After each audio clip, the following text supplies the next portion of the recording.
Every garden is filled with lessons for gardeners of all skill levels, and it's filled with the stories of the gardeners behind it. Today, I'm at the Denver Botanic Garden to learn some of those lessons and some of those stories.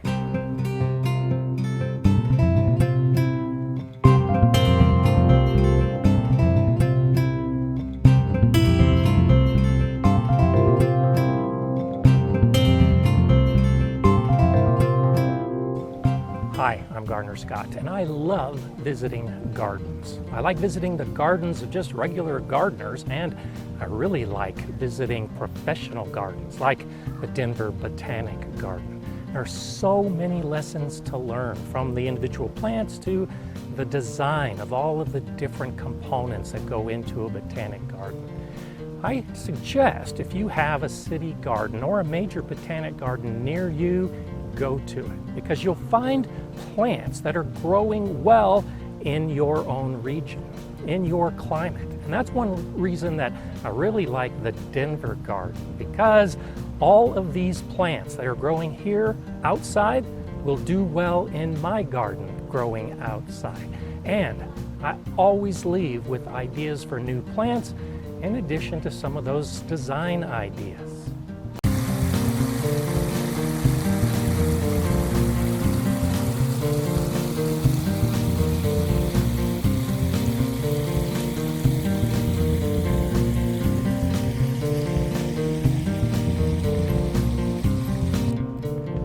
Like any major city botanic garden, you'll have a lot of paths and plants.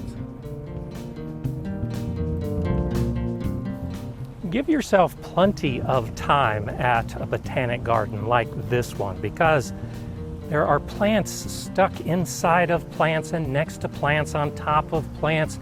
There's just so much to see. I think at least 3 hours is a minimum for a garden like this. And if you're looking to learn and choose some of the plants to put into your garden, I suggest you take even longer than that. The professional gardens will have plant tags near many, if not most, of the plants that tell you what they are, like this bearded iris growing behind this sign. And as I follow across, I'll see this whole corner is lamb's ear. This is a plant I have growing in my front, just beyond where I have iris. But it is helpful over a period of time to learn some of the plants that are in these different gardens, because occasionally you'll come across a sign like this one for Queen Anne's lace. And there are a few small plants of Queen Anne's lace behind it, but if you're new to gardening, you might be confused and think that that's what this big bush is. There's something about the sound of water and the reflection of water in a garden that is just so enticing to me. I don't have anything nearly this big, but I am planning a water wall, smaller than this, but it will be a major focal point of my garden in a few years. This is a really nice design element. Having portions of your garden that lead directly to a major design component, like this sculpture in the middle of the ellipse.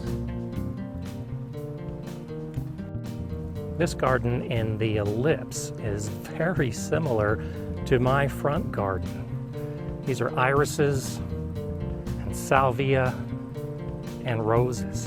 I have all of these plants just outside my front door, and among the first ones that I see, these are daylilies. I have this exact same species of daylily. And then in the center is a beautiful sculpture by Chihuly. My front garden also looks similar to this. I have Gaillardia like this in my front, and a plant similar to this, looks like a Rudbeckia, And of course, I've got Echinacea, this same purple coneflower. And I also have, as a backdrop, 9-bark. Now, this one is much older and bigger than mine, but the one I have will grow to this size. But looking at these other plants gives me some ideas of what else I can add. I have yarrow that is a similar flower to this, but not quite so high. But this plant actually looks really nice. It's a Calycanthus Aphrodite. If it does well in this garden, it should do well in my garden. I really like the design of this little alcove garden with different colors, different textures, but I really like these vertical columns that just rise into the sky and then end. And then a nice formal walkway with a stone bench at the end. And on the other side, similar plants, but different ones. Again, with color and texture, different sizes. I think I'm going to steal the idea of these vertical columns and add them to one of my garden spaces. And I already have a stone bench, but nearby is a wooden bench. So that gives me an idea too, to add more sitting space as I build out my garden. For the best lessons, you'll want to come to a major garden at different times of the year, because as I look behind me, this is rose bushes, but the rose bushes have already flowered and now the rose hips are beginning to set. So this area may look like there's not a lot of color, but I bet a month ago it was exploding with the same color that I see behind me with the Echinacea and with some of those other plants like phlox that are blooming now later in the summer. When you spend your time at a major garden, you can begin to see patterns and a lot of the plants that begin repeating. So in this section over here are iris next to salvia, and that fades into the roses in the background, the Queen's Anne lace behind it.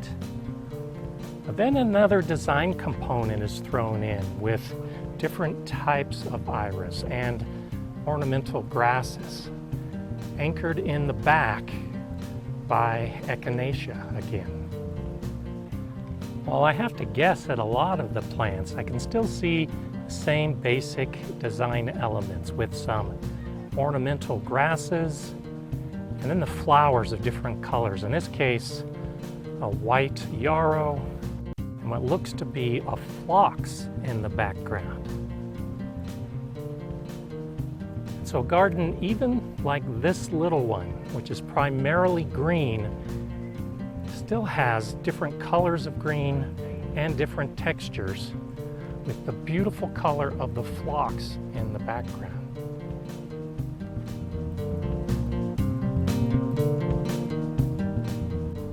And be sure to look down. A lot of the ground cover plants are forgotten in gardens. I don't see a sign for this. I think this is a purple poppy mallow, which I've grown before, and I've got seeds to grow again in my landscape. If you have the space, just a simple circular pond with a few different types of water lilies floating in it is beautiful. Now, my area is too cold to keep the water lilies in the water over winter, but they're grown in pots and they're very easy to pull out of the water and overwinter in another location.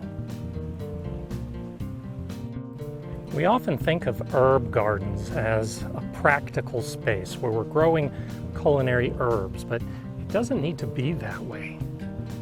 It can be a decorative visual garden all on its own, which is filled with edible plants. And when you look at some of these edible herb beds, you may see some of the practices that you're already doing that are good ideas that the professionals do too, like growing mint in a pot. If this mint were growing in the ground, it would take over this entire bed, but in a pot, it just adds beauty, and it's kept under control. Another beautiful garden, this time with circular paths. Lots of different foliage of different textures and color.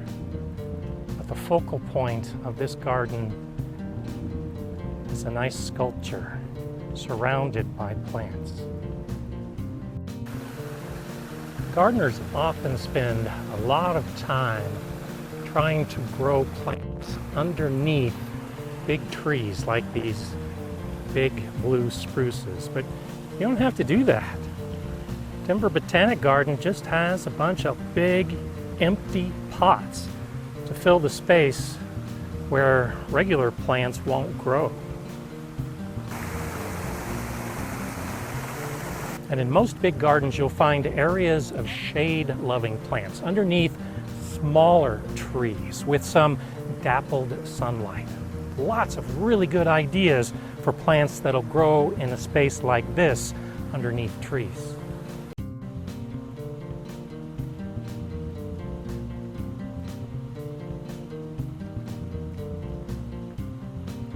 And another reason I like to visit big city botanic gardens is you'll find beds like this that are designed specifically for a region like this. We don't get a lot of rain. This is a semi-arid climate, and so this garden looks a lot like some of my neighbor's yards, with the pea gravel mulch, the decorative grasses, and the plants that don't require a lot of water.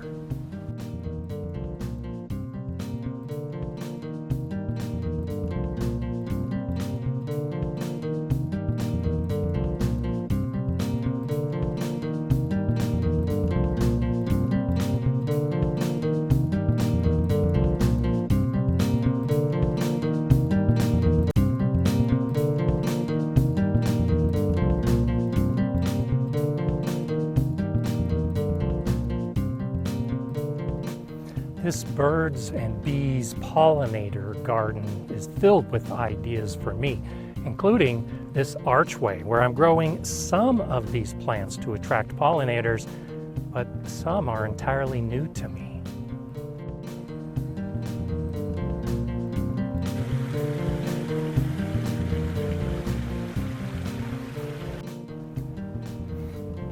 And you may even get some ideas of how to trellis your tomato plants.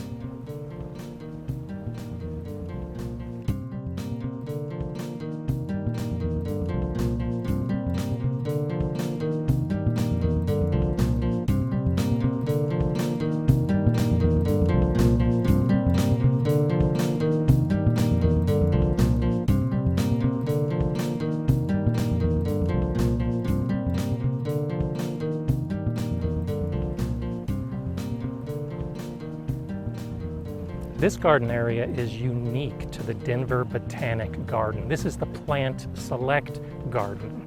And Plant Select is a brand of plants that have been developed specifically for an area like this one in Colorado. It's a partnership between Colorado State University, Denver Botanic Garden, and a number of professional horticulturists.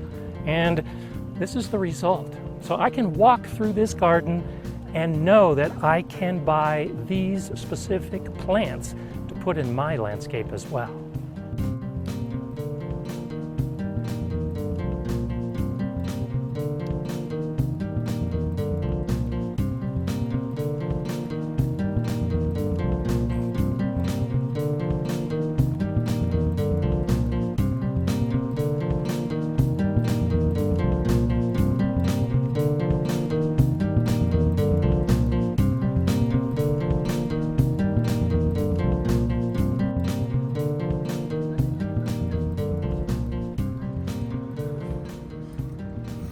I'm not the only one visiting the garden today.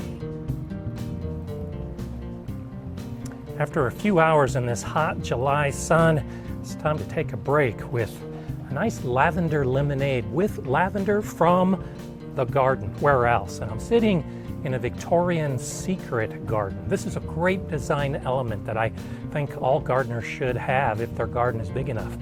a little secluded, secret space where you can sit and just enjoy the garden as you also enjoy a nice cold beverage.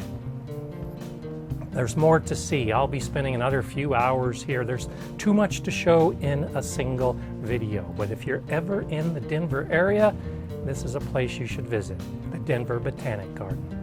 I'm Gardener Scott. Enjoy gardening.